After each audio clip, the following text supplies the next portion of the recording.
তুমি হিজাব পরে কিভাবে হারাম সম্পর্কে জড়াতে পারো? অথচ কুরআন নিজেই বলে, ঈমানদার নারীদের বলে দাও তারা যেন তাদের দৃষ্টি সংযত রাখে এবং নিজেদের লজ্জাস্থানের হেফাজত করে। কিন্তু তুমি হিজাবকে শুধু একটি কাপড় মনে করেছ, যেখানে আল্লাহর সাথে তোমার অঙ্গীকার ছিল যে তুমি তোমার ইজ্জত ও মর্যাদার হেফাজত করবে। কিন্তু তুমি হারাম সম্পর্কের মাধ্যমে নিজের হায়া ও লজ্জাশীলতাকে বিসর্জন দিয়েছ। তুমি মানুষের কাছ থেকে পর্দা করো, কিন্তু নিজের গুনাহ থেকে নয়। নামাজে মনে থাকে যে আল্লাহ তোমাকে দেখছেন, কিন্তু চ্যাট করতে বসলে সেটা ভুলে যাও।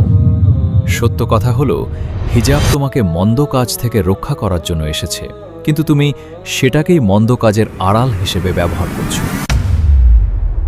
এখনো সময় আছে, আল্লাহর রহমতের দরজা এখনো বন্ধ হয়নি।